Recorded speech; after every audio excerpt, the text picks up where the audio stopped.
दिल से निकली पुकार की उस प्रार्थना को हम इजहार कहते हैं।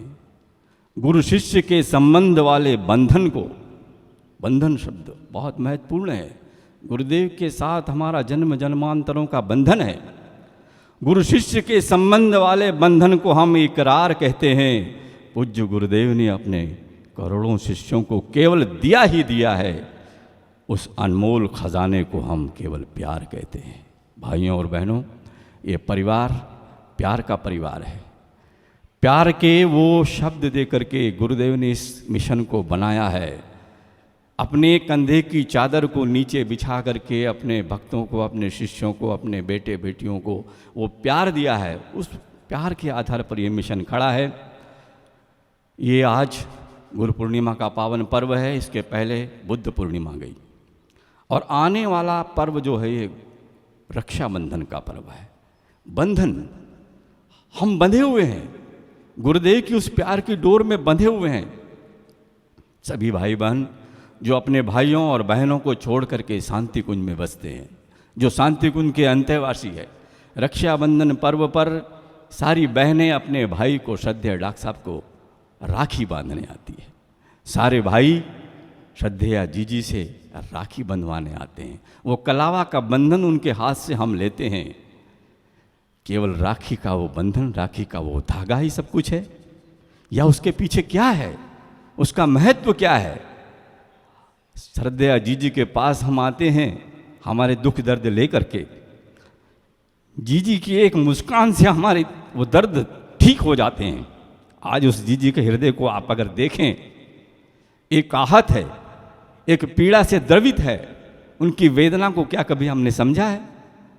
अगर हम उनके अपने हैं तो हम उनकी आंखों में आंसू नहीं आने दें। अपने जो होते हैं, कहा गया है कि जो बहन भाई इस बंधन की, इस गुरु पूर्णिमा पर्व पर जो अपने होते हैं वो कैसे होते हैं कि सपने वो हैं जो सोने नहीं देते। भाइयों और बहनों, सपने वो है जो सोने नहीं देते और अपने वो होते हैं जो अपनों को रोने नहीं देते। आज उनके आंखों में अगर आंसू है, भाइयों और बहनों, ये आंसू नहीं, ये अंगारे बरसेंगे और जिस दिन ये आंसू गिरेंगे धरती पर भूचाल आ जाएगा, तूफान आ जाएगा। हमारी कोई वाणी से, हमारे कोई कर्म से, हमारी कोई लेखनी से ऐसे कोई शब्द नहीं निकले जो उनके हृदय में पीड़ा हो। ये परिवार, ये प्यार का परिवार है और इस प्यार के परिवार को असीम प्यार दे करके परम श्रद्धेय जीजी ने इसको संभाला है। असीम प्यार देकर वंदनीय माता जी ने हम बच्चों को पाला है। इस विरासत को श्रद्धेय जीजी ने जिसे सहेज कर संभाला है, जिनकी तप साधना में अखंड दीप निरंतर जल रहा है। श्रद्धेय जीजी की तप साधना में जो अखंड दीप निरंतर जल रहा है और इस अनंत भावनाशील परिजनों के दिलों में उस अखंड दीपक का ही उजाला है, उसी का उजाला है। आज गुरु पूर्णिमा पर्व के पावन अवसर पर ममता की मूर्तिमान श्रद्धेय स्नेह सलीला जीजी अपने अंतर मन के भावोद्गार अपने भाइयों को, अपने बहनों को, अपने निर्मल भावनाओं को अभिसिंचित करें। ऐसी प्रार्थना के साथ श्रद्धेय जीजी के चरणों में निवेदन है कि वो परम पूज्य गुरुदेव का संदेश हम सभी को प्रदान करें। श्रद्धेय जीजी।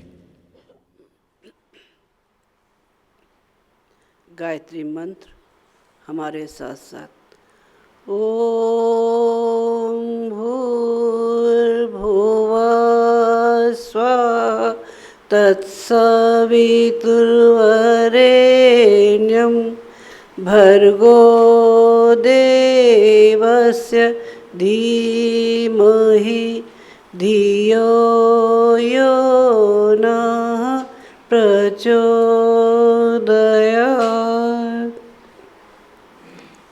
परम पूज्य गुरुदेव और वंदनीय माता जी की सूक्ष्म उपस्थिति में विराजमान शक्ति स्वरूप माताओं, बहनों और भाइयों,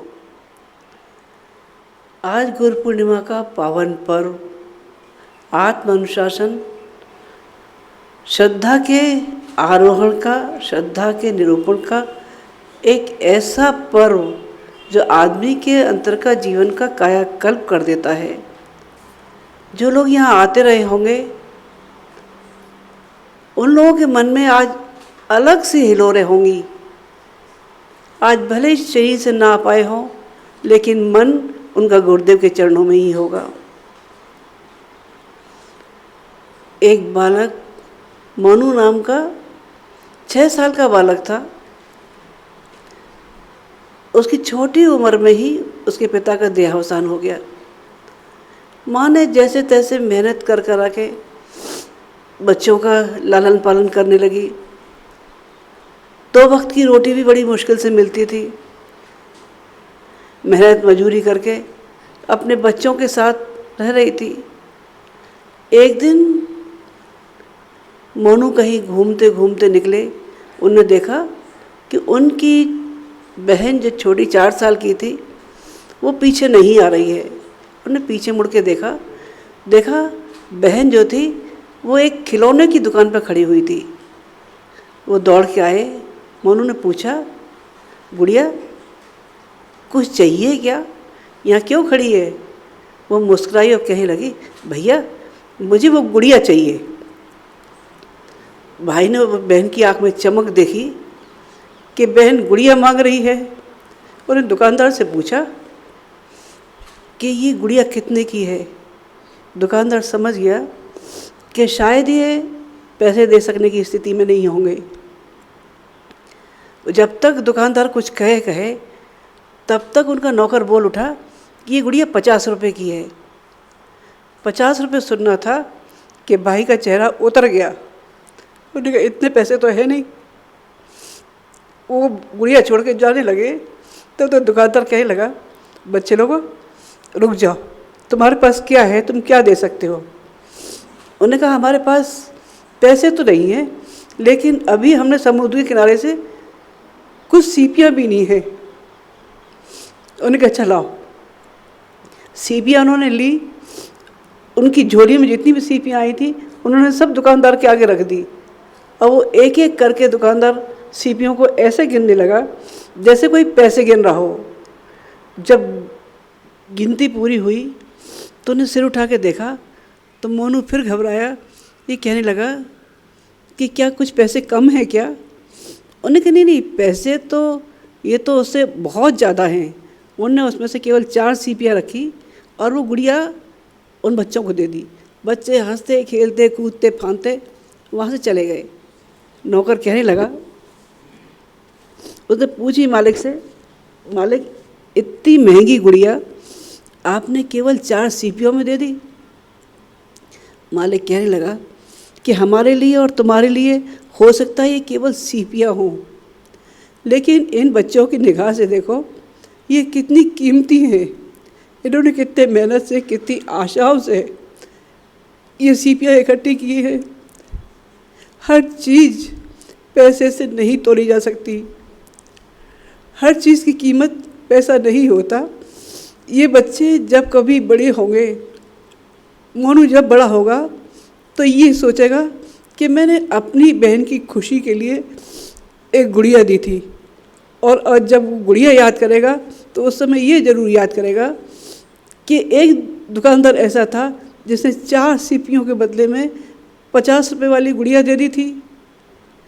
तब ये सोचेगा कि भले इंसानों की इस दुनिया में कमी नहीं है, ये भलमनसाहत, ये शराफत और दूसरों की खुशी में अपनी खुशी ढूंढने वाले लोग जब मिलते हैं और जब ये ज्ञान मिल जाता है, व्यक्ति के जीवन का कायाकल्प हो जाता है। ऐसे लोग दुनिया में बहुत कम होते हैं जिनको ये ज्ञान मिल पाता है। दारा शिको एक बार अपनी मस्ती में झूमते हुए आ रहे थे। उनकी लड़की जीवनुष्ठा बोलने लगी, अब्बा जान आप तो कभी शराब को हाथ नहीं लगाते, फिर क्या बात है आज आप इतनी मस्ती में झूमते हुए चले आ रहे हैं? दारा शिको कहने लगे, बेटी आज मैंने हिंदुओं का उपनिषद का ज्ञान पढ़ा और उस ज्ञान में जो मस्ती थी ये खुमारी उसी चीज़ की है। तुम भी जब पढ़ोगी तो ये नशा ऐसा चढ़ेगा कि उतरने का नाम नहीं लेगा। ये ज्ञान ये जब मिल जाता है तो आदमी निहाल हो जाता है, और जैसे ज्ञान नहीं मिलता वो ऐसे ही हो जाता है जैसे आप लोगों को पता ही होगा कि कानपुर में बहुत समय पहले कुछ बच्चे जंगलों से शिकारी लोग पकड़ के लेके आए थे और उनका नाम रखा था उन्होंने रामू भेड़िया। कुछ भेड़िए इंसानी बच्चों को उठा के ले गए, अपनी मान में रखा, पर उनके मन में भी एक ममता उभरी। उन्होंने उनको मार के नहीं खाया और उन बच्चों का पालन पोषण किया। बड़े हुए तो बच्चे ठीक उसी तरह से थे जैसे भेड़िया के बच्चे होते हैं, उसी तरह से चलना, घुर्राना, खाना पीना। उन बच्चों को लाया गया, सिखाया गया, लेकिन वो सीख नहीं सके। आखिर तक उनके संस्कार वैसे ही बन गए। जब आदमी जिस वातावरण में रहता है उस वातावरण का उस पर असर पड़ जाता है। इस वातावरण में अच्छे चीज़ों की तुलना में बुरी चीज़ें ज़्यादा आदमी को प्रभावित करती हैं। जगह जगह छोटे बच्चे जो होते हैं वो अच्छाई बाद में सीखते हैं, पहले उनका ध्यान नेगेटिव चीज़ों की ओर जाए। कहीं कोई बुराई हो रही हो या कहीं कोई गलत बात हो रही हो तो सबसे पहले ध्यान वहीं जाएगा। लोग देखते जाते हैं कि कैसे कैसे आदमी वो हो जाता है। हमारे ऋषियों और मुनियों ने इस परेशानियों को अनुभव किया और ये पाया कि कोई व्यक्ति ऐसा हो जो बाल मनोविज्ञान के हिसाब से बच्चों की परेशानियों को समझ सके और उसके हिसाब से उनको शिक्षण दे सके। इस संसार में 3 तरह से शक्ति का संचालन होता है, शिक्षण मिलता है। एक तो माँ के द्वारा, दूसरा पिता के द्वारा और तीसरा गुरु के द्वारा। कोई ये कह दे कि हमारा जन्म माँ के द्वारा नहीं हुआ तो आज सब लोग हंसेंगे, कहेंगे पागल है बिल्कुल, माँ के बिना जन्म कैसे हो सकता है। और कोई ये कह दे हम बिना पिता के हैं तो उस पर वर्ण संकरता का दोष लग जाएगा। और कोई ये कह दे हम बिना गुरु के हैं तो बिना गुरु निगुरा एक गाली कही जाती है। जो असंस्कृत हो, असभ्य हो, ऐसे लोगों को निगुरा कह दिया जाता है। गुरु 2 अक्षरों से मिलकर बना है, गु और रू। गु माने अंधकार, रू माने प्रकाश। जो अंधकार से प्रकाश की ओर ले जाए उसको गुरु कहते हैं। और गुरु अपने शिष्य का कुशल क्षेम का निर्वहन खुद करता है। कहा भी गया है, गुरु कुम्हार शिष्य कुम्भ है, गड़गड़ मारे गड़गड़ काढ़े खोट, अंदर हाथ सहाय के बाहर मारे चोट।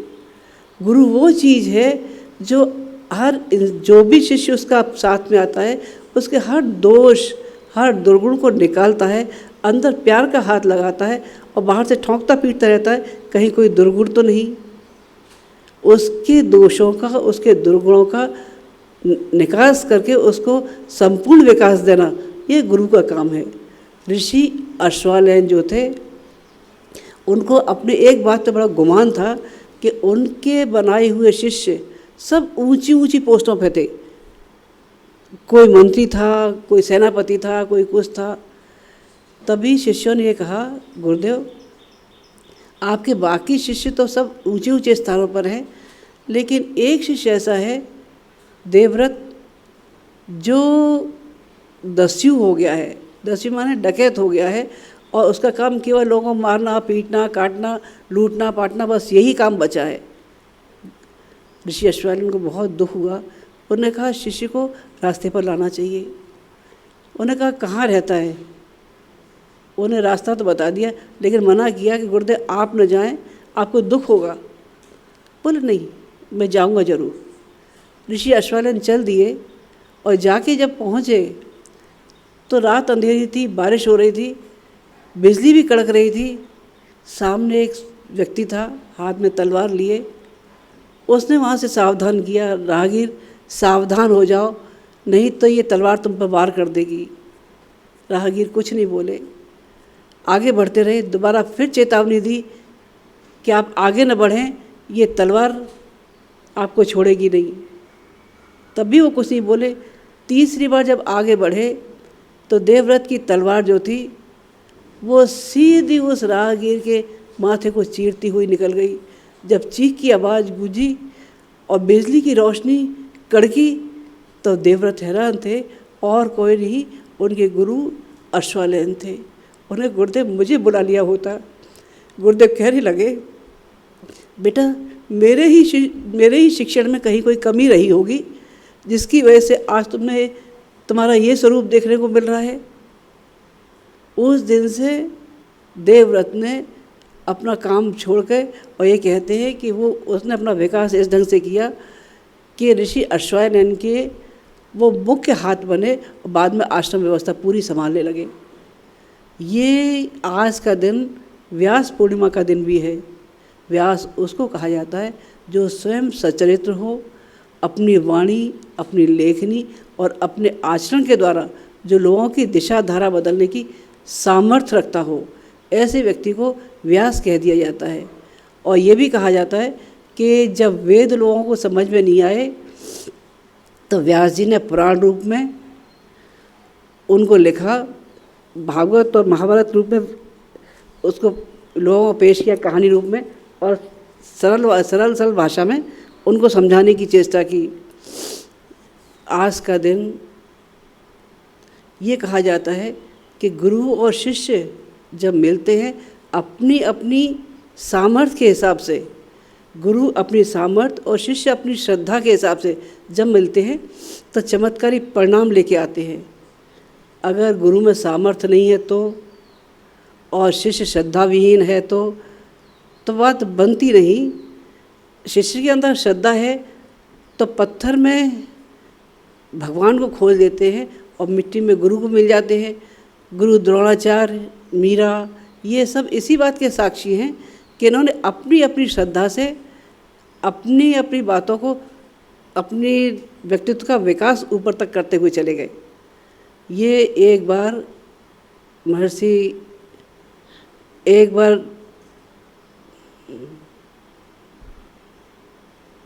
संत ज्ञानेश्वर से एक महिला ने पूछा, क्या बात है महर्षि, एक बात बताइए, एक ही साधना पद्धति, एक ही मंत्र जाप और एक ही तरीके को अपनाते हुए कोई तो सिद्धि को पा जाता है और दूसरा सिद्धि को नहीं पाता। संत ज्ञानेश्वर कुछ बोले नहीं। उन्होंने कही इसकी केवल एक ही बात है कि आदमी को अपनी पात्रता बढ़ा लेनी चाहिए। बोले पात्रता अगर बढ़ा ली जाए तो भगवान का क्या हुआ है, भगवान पक्षपाती है, किसी को दे देता है किसी को नहीं दे देता। वो उस समय कुछ नहीं बोले। उन्होंने कही ठीक है, वो भी अपने घर चली गई, वो भी अपने घर चले गए। दूसरे दिन उन्होंने एक व्यक्ति को भेजा और कहा कि उस महिला से जाके तुम आभूषण मांग लाओ। वो आभूषण मांगने गए तो महिला ने उसको बिना देखे ही दरवाजे से बाहर कर दिया कि हम अपने आभूषण कैसे दे दें। उसके बाद वो खुद गए, उन्होंने जो था उनसे कहा कि देवी एक दिन के लिए आभूषणों की ज़रूरत है, आप अपने दे देंगी क्या? उन्हें बिना कोई प्रश्न पूछे अपने सारे आभूषण उतार के भगवान के चरणों में रख दिए। उन्होंने कहा ये बताओ कि कल जो आए थे उनको क्यों नहीं दिए थे, आज क्यों आपने दे दिए? वह आज आप साहब अजीब बात करते हैं, बिना किसी की पात्रता देखे हम कैसे दे सकते हैं? बोले यही आपकी बात का जवाब है कि बिना आदमी की पात्रता परखे भगवान सिद्धियां कैसे दे दे। महिला को समझ में आ गई। उन्होंने कहा कि पात्रता हासिल करने के लिए हमको क्या करना चाहिए? उन्होंने कहा पात्रता हासिल करने की 3 शर्त हैं। एक शर्त है उपासना। उपासना किसको कहते हैं? उपासना नज़दीक बैठने को कह देते हैं। वैसे सही शब्दों में उपासना का मतलब है समर्पण। जब समर्पण मन में आता है तो केवल एक ही बात मन से निकलती है, ए मालिक तेरी रजा रहे, तू ही तू रहे, बाकी न मैं रहूं न मेरी आरजू रहे। भगवान जो भी कुछ है सब तुम्हारा है, तुम्हारे चरणों में है। मेरा समर्पण इतना हो कि मेरी अपनी कोई आरजू न हो। मैं अग्नि से लकड़ी मिल जाती है, आग बन जाती है। नाला नदी में जाके मिल जाता है, नदी बन जाता है। भगवान इतनी सामर्थ्य हमको दे देना कि हमारी उपासना सार्थक हो सके। दूसरा शर्त उन्होंने बताया था साधना का। साधना उन्होंने बताया कि अपने जीवन को परिष्कृत करने का नाम साधना है। अपनी महत्वाकांक्षाएं, अपनी दुर्बलताओं, अपनी कमियों को दूर करने का नाम साधना है। माता जी अक्सर अपने प्रवचनों में एक बात कहा करती थी, कहती थी, कोठरी मन की सदारख साफ बंदे, कौन जाने कब स्वयं प्रभु आन बैठे। तुम बुलाते हो उसे यदि भावना से, कौन जाने कब निमंत्रण मान बैठे। अगर वो निमंत्रण मान ही बैठा है और हमारा मन, हमारा अंतःकरण मलिनताओं से भरा है, दुविचार भरे हुए हैं, कुविचार भरे हुए हैं, ईर्ष्या द्वेष भरी हुई है, तो कहाँ से भगवान आ सकेगा।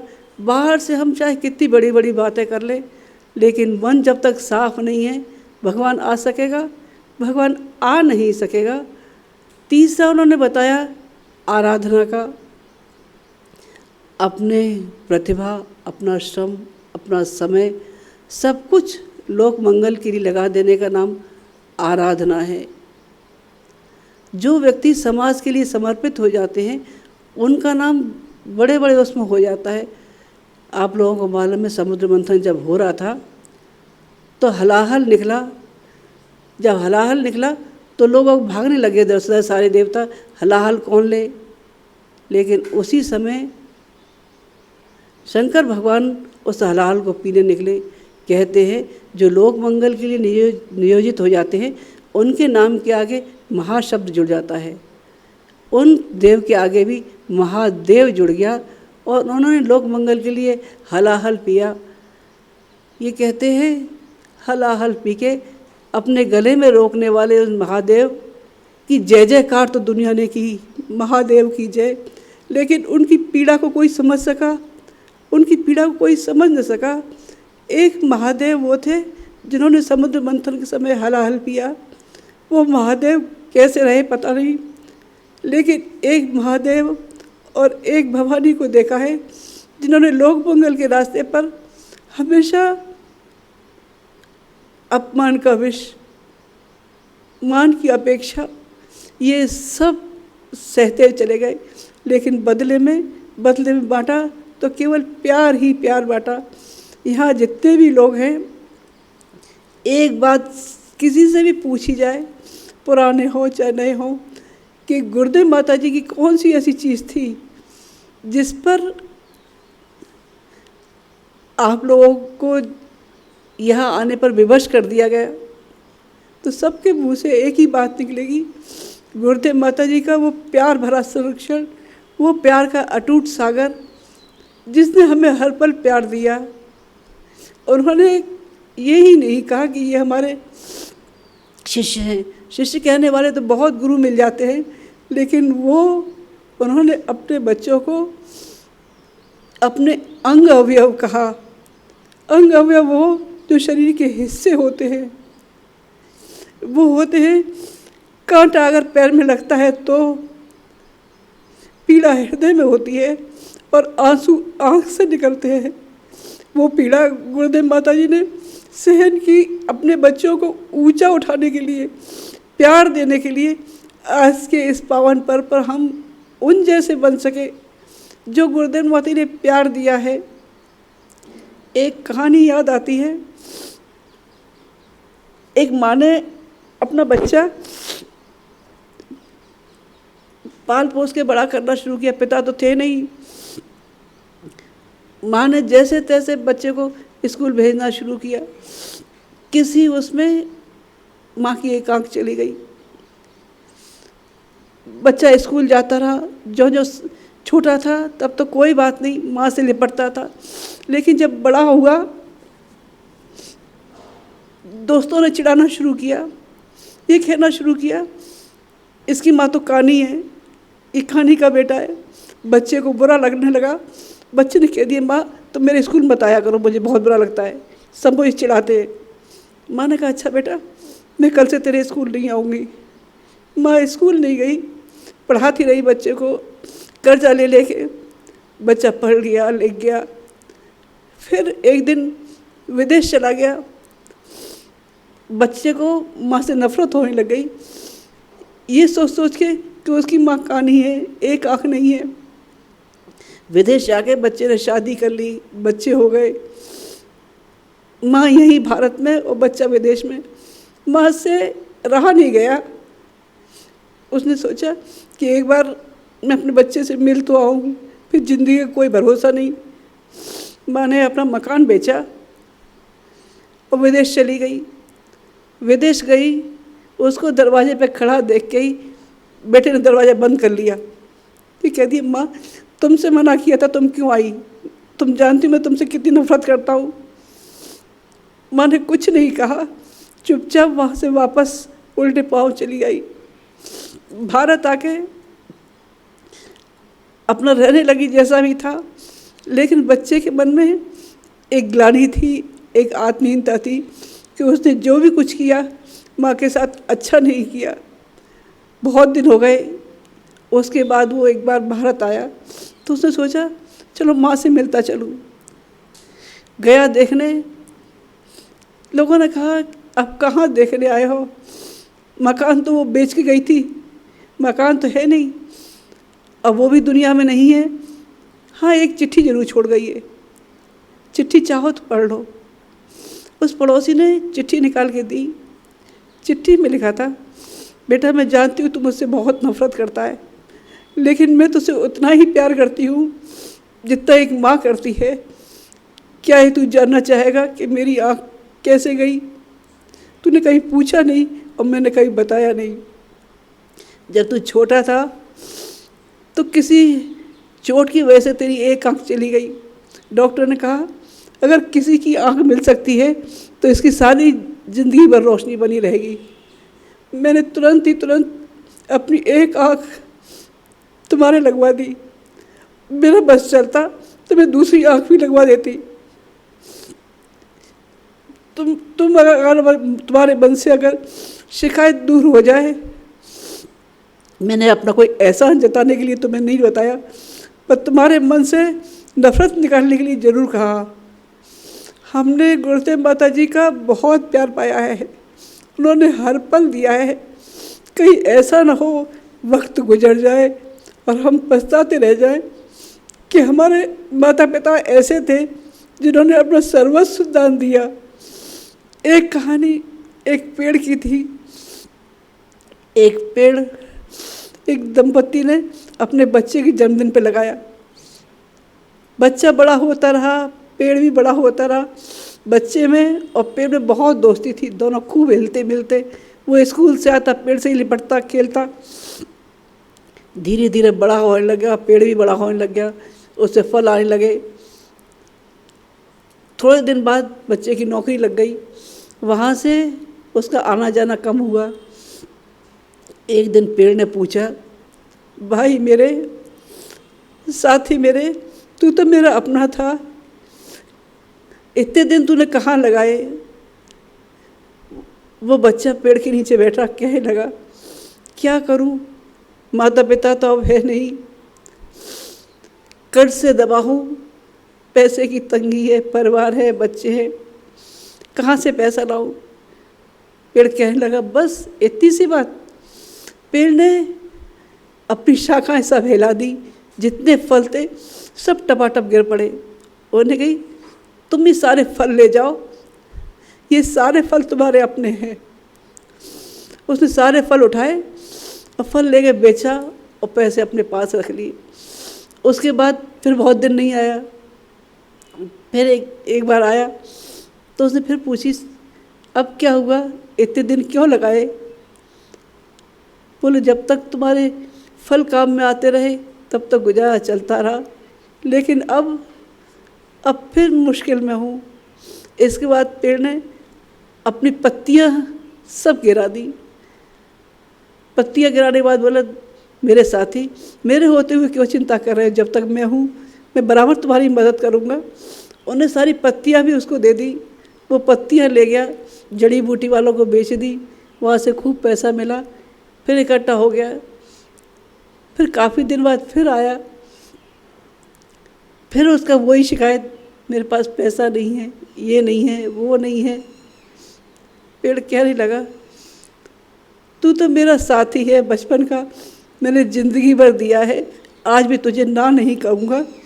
इसके बाद पेड़ ने अपने आप को हिलाया, ढीला किया और वही ज़मीन पे गिर पड़ा। कहने लगा, अब मेरे तने में लकड़ियाँ सब तेरे काम में है। गुरुदेव माता जी ने जिंदगी भर उस वृक्ष की तरह से अपना सब कुछ दिया। आज उनके अनुदानों से ऋण होने का समय है। गुरुदेव माता जी, आज गुरु पूर्णिमा के पावन पर्व पर जो आपने हमसे अपेक्षा की है अपने अंग अवयवों से, कि हम हमेशा आपके हैं और आपके रहेंगे और आपके सपने पूरे करते रहेंगे। बहन की मंगल कामनाएं सब अपने भाइयों से यही है कि गुरुदेव माता जी की अनुकंपा हमेशा बनी रहे। ओम शांति। हमारे YouTube चैनल शांति कुंज वीडियो गायत्री परिवार को सब्सक्राइब करें एवं बेल आइकन जरूर दबाएं ताकि गायत्री परिवार की विभिन्न गतिविधियों की जानकारी आपको मिलती रहे।